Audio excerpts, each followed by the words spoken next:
After escaping Egypt, the people of Israel camp at the foot of Mount Sinai. Moses climbs alone to the summit to receive instructions that will guide his people for generations. The days pass, and he does not return. At the summit, wrapped in clouds and lightning, Moses receives the 10 Commandments engraved on 2 stone tablets. It is an encounter that lasts 40 days, far longer than the people expected. Below, in the camp, the days pile up with no sign of Moses. The people begin to grow restless, wondering if their leader has disappeared forever on the mountain. Tired of waiting, a group approaches Aaron, Moses' brother, and demands he make them a god they can see and touch, something to replace the leader who seems to have abandoned them. Under pressure, Aaron asks each family to hand over their gold jewelry. One by one, people approach and place bracelets, earrings, and rings into an ever-growing pile. Aaron melts down all the gathered gold and, with his own hands, shapes the figure of a gleaming calf. It is an image reminiscent of the idols the people knew during their slavery in Egypt. Once finished, the golden calf is placed on a stone pedestal in the center of the camp. The people, relieved to have something tangible to worship, begin a loud celebration around it. The celebration grows throughout the night. Animals are sacrificed, food is served in abundance, and the feast becomes increasingly out of control, moving completely away from what Moses had taught.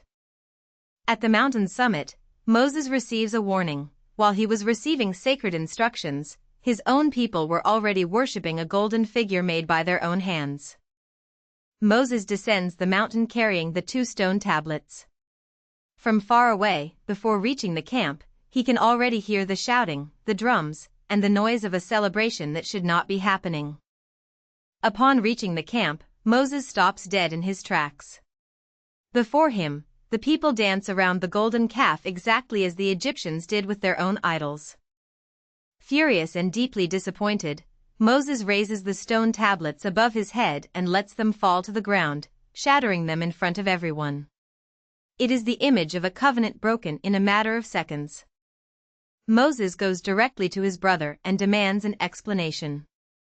Aaron, ashamed, tries to justify what happened by blaming the people's pressure, but the words fail to calm Moses' disappointment. Moses orders the golden calf to be melted down and ground into dust.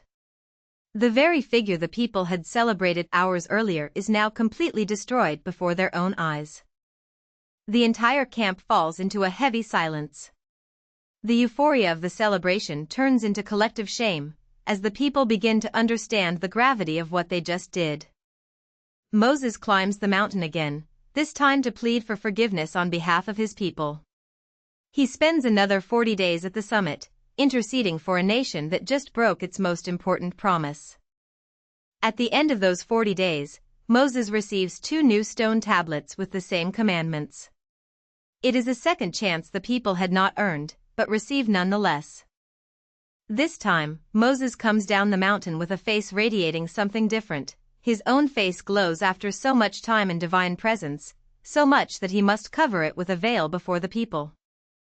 With the new tablets in hand, the people begin to rebuild what they had broken. They raise a portable sanctuary dedicated to keeping the commandments, this time with genuine dedication. The sanctuary is completed, and inside it the new stone tablets are kept. It is a constant reminder of the promise the people almost destroyed, and which they now commit to protect. That night, Moses sits alone in front of his own tent, thinking about how close his people came to losing everything, and how quickly faith can falter when patience runs out. Over time, the camp regains its rhythm. Families resume their tasks, children go back to playing among the tents, and the entire nation continues its journey toward the promised land with renewed faith. The people finally break camp and continue their march through the desert, carrying with them not only the sanctuary, but also a lesson none of them will easily forget. The story of the golden calf reminds us that true faith does not depend on seeing something tangible to believe, and that even after the worst of falls, divine mercy always offers a second chance to those who return with a sincere heart.